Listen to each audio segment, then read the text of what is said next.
Have you ever found something that you enjoy so much you would like to do it all day, every day?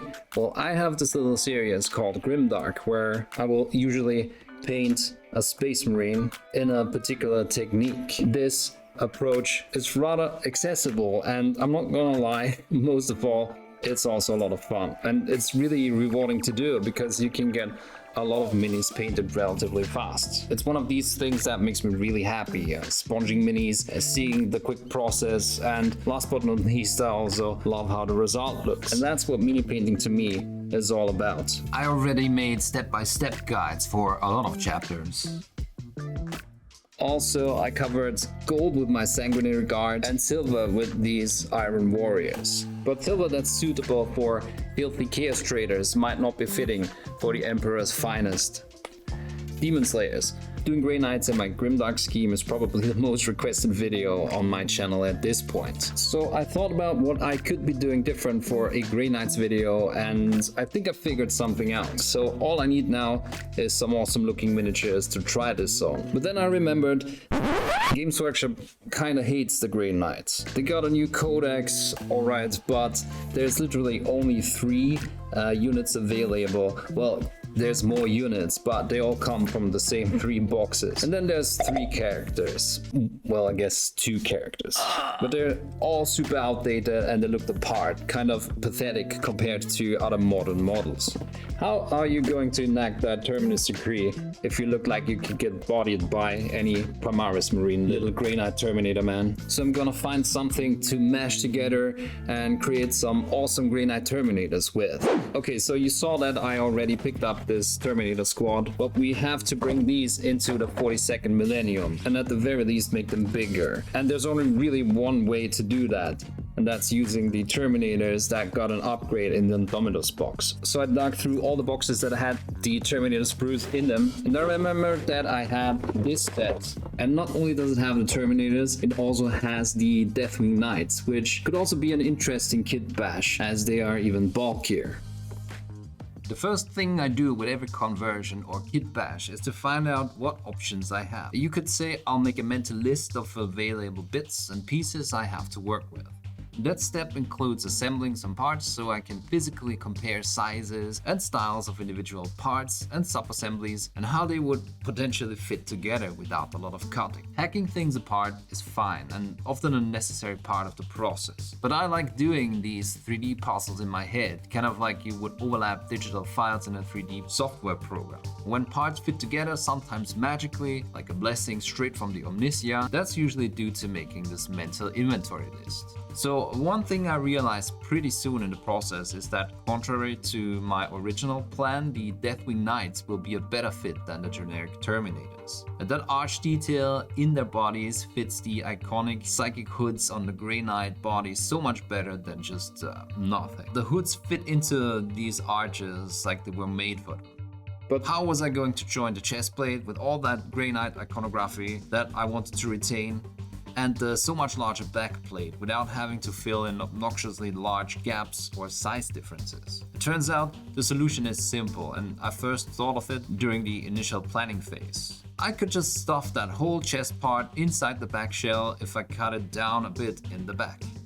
Then I'd have to get rid of the round parts where the arms attach on the Deathwing body part and slot the Grey Knight torso right in there. Ultimately, it boiled down to a handful of very specific cuts I had to make to lose certain material that was in the way, like the whole exhaust vents on the back and these parts around the hood.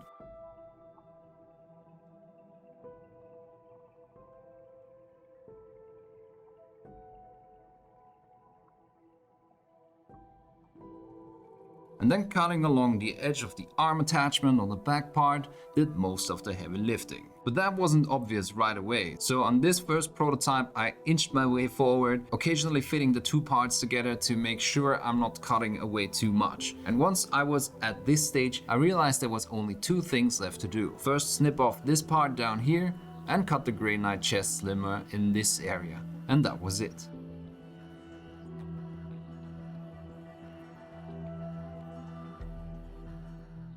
I was worried about having to sculpt a whole front section for the pelvic area, but then I realized that Grey Knights love loincloth, and I could just cut away the top of this front part and be all set. I just had to cut around the dagger so I could keep it intact, and of course I got rid of anything that screamed Dark Angels. At this point I wanted to glue everything together. Legs, lower and upper part of the body, and it all fit really well. The only thing I had to do was sculpt a bit of detail in the midsection to fill that gap that felt emptier than the Grey Knight's release schedule.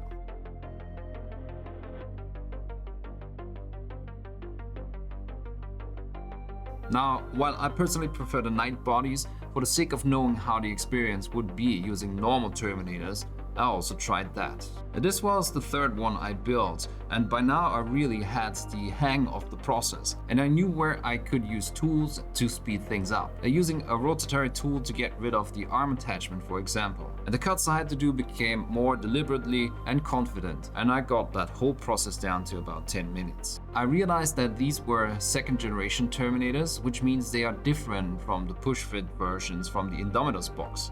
So with these, the upper body attaches to the midsection in a different way. This way you can turn and tilt the upper body and give them a little bit of customization, which is good.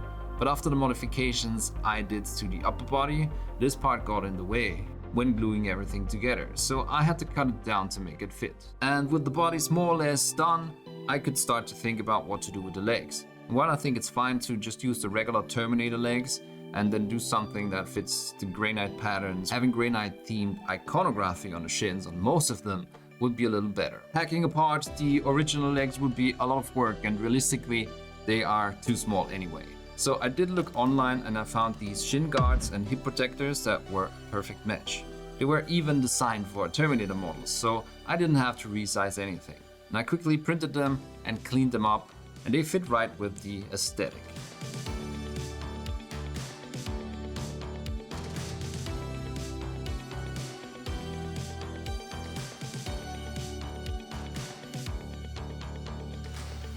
3D printing has been part of my hobby for a long time now. It simply opens up so many possibilities for customization, and it speeds up a ton of processes. But not everything has to be printed on a resin printer. In fact, most of the time a filament printer is the better choice. If you have watched my Lucius the Eternal video, then you have already seen me print part 1 of what is supposed to become a giant diorama eventually, and it just grew by another building. This is the Knight's Keep Inn by Della Croce Studio. And with a printer like the Bamlabs A1, you can just print them overnight. It's like having a tiny, tireless hobby servitor that never complains and doesn't glue your fingers together. And once they're printed, just spraying them with some automotive primer gives you the perfect base you need to paint them up nicely.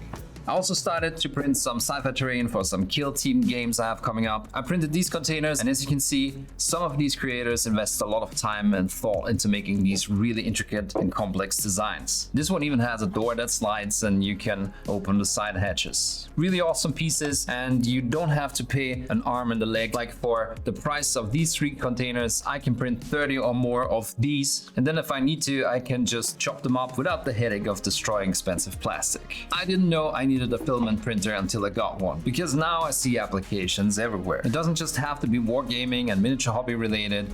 I printed this skull as a prop for some videos, but I also printed a couple of these railway tracks that integrate perfectly with all of the known brands. I just went on Bamlabs Maker World and found tons of fun additions for my son's playset, like a few junctions and adapters that we were missing, and this fun little train swing I will print next. Maker World integrates seamlessly with Bamlabs Studio. With just one click you can download the file and it opens up instantly, ready for slicing and printing. The printer handles all calibration and bed leveling itself, so you don't have to worry about anything until your print is done. And if you're anything like me, that's exactly what you want from a machine like that. So follow the link in the description to get your Bamlabs A1 printer now. It's the easiest, cheapest and most reliable entry-level machine I've ever seen. And it opens up the door to a lot of fun, whether you are picking up a new hobby entirely or just print nifty gadgets like organizers and wargaming stuff like I do. Of course, if you do not own a 3D printer, just using the regular legs of either the Deathwing Knights or the generic Terminators is totally fine.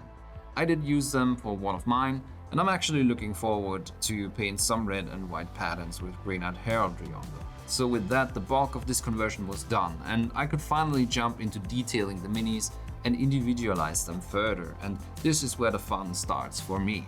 I covered a few uglier parts where some cut marks or gaps were still showing with smaller purity seals, and then to add some of the flair the artworks have, I also gave them longer purity seals that could flow in the imaginary wind and support the notion of movement I wanted to give my Grey Knights. Here I made a long thin sheet from epoxy putty and let it cure about halfway, and then glued it to the body. I cut out a wax seal from the sprue to save some time and pressed it on the top, and then gave the paper part a wavy pattern before gluing it to the armor in some parts for more stability and letting it cure. I did look at a ton of artworks, both from old publications but also some of the newer codex art, and the ones I liked all had a certain style. Lots of relics and detail, but most of all flowing cloth pieces and long purity seals, creating a sense of dynamic movement and direction. So I did a few more of these longer and waving purity seals, trying to capture this essence, and then I started to focus on the weapons.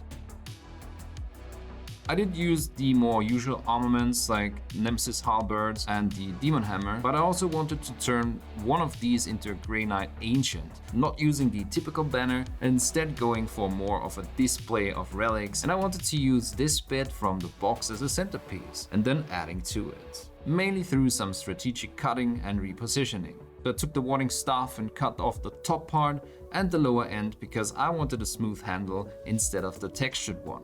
But also these bits would help me to make the final handle longer to support my pose.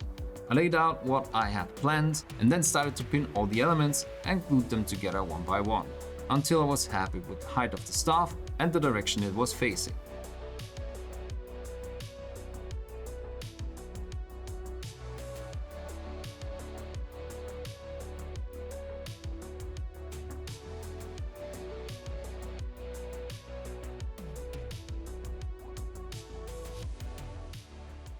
So why would you kitbash Grey Knights right now? Well, first of all, ever since I'm not in the Games Workshop creator program anymore, I no longer feel like a slave to the release cycle. I'm just doing what I find fun, and this was something I wanted to do for a long time. Creating something new from these ridiculously outdated models. As something that was more in line with the artworks I fell in love with almost 20 years ago. There is some speculation around this release timeline that Games Workshop had to couple together after the Kill Team box with the new Nightbringer was leaked, like a year ahead of schedule. And it shows what is basically 2 out of the 3 major orders in this Kill Team cycle. And what's missing is the Order Malleus. And who else is in the Order Malleus? That's right, Grey Knights. But I'm not entirely happy with how the Death Watch box turned out, and I had to convert mine a bit before they fit my vision. So what if the same happens with the Grey Knights that are going to be released, if they are going to be released? And I also can't wait that long. So here we are, and I think even if any future Grey Knight releases do blow me away, these Terminators will end up holding up next to the new ones, and I'll still have some great looking Terminators that no one else has. I pinned most of the arms, but what I like to do in this case is add a layer of epoxy putty so I can reposition and angle the arm for a while, especially since I also have to position the staff so it rests on the ground and isn't floating in the air. You can see that I'm putting the mini down after I attach the hand and wiggle it around and try to find a good position while the glue hardens. And all that's missing now is some Sisters of Battle Blood. I attached the other arm the same way and then used a little trick to attach the head without fumbling it and gluing my fingers together, attaching it to some blue tack and then putting it in place. And as I put on some of the details that came with the Grey Knights box, I also thought about sourcing some additional Inquisition parts from the Ashes of Faith box. But ultimately, I only used the server skull holding a book, cutting off the skull, and since it had some candles on it that really fit the aesthetic well, I wanted to find some place for it. For a while I thought this chain part would look cool on the staff, but then I glued the book from the server skull on instead. Now I'll try to source some more Inquisition parts for the rest of the Terminators I have planned to do, but for now I would just stick to what I had right in front of me. And there's a lot of usable bits in the Grey Knight Terminator box. I did add some Bear heraldry shields, and I know they usually go on the shoulder guard, but I think it makes for a sleeker appearance if they sit on the chest. I wanted these to be bare because I would later paint some heraldry on. I realized that using the structured ones are easier to make work. I just like to add the extra detail and individualization myself, and you know that I'm a bit of a freehand nut. You can of course use whatever you want here. For the bases I wanted a little variety, so I went for different elevation levels, and I also tried to support the general poses and dynamics in the sculpt by tilting some centers of gravity with different inclinations.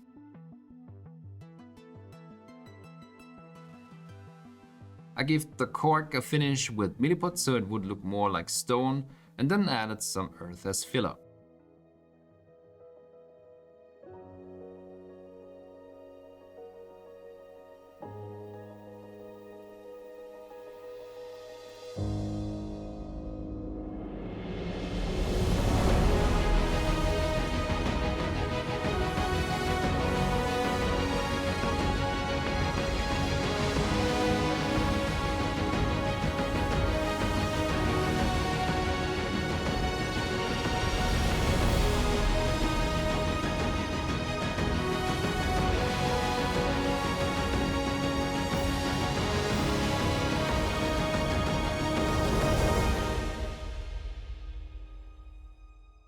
I think this conversion turned out really well.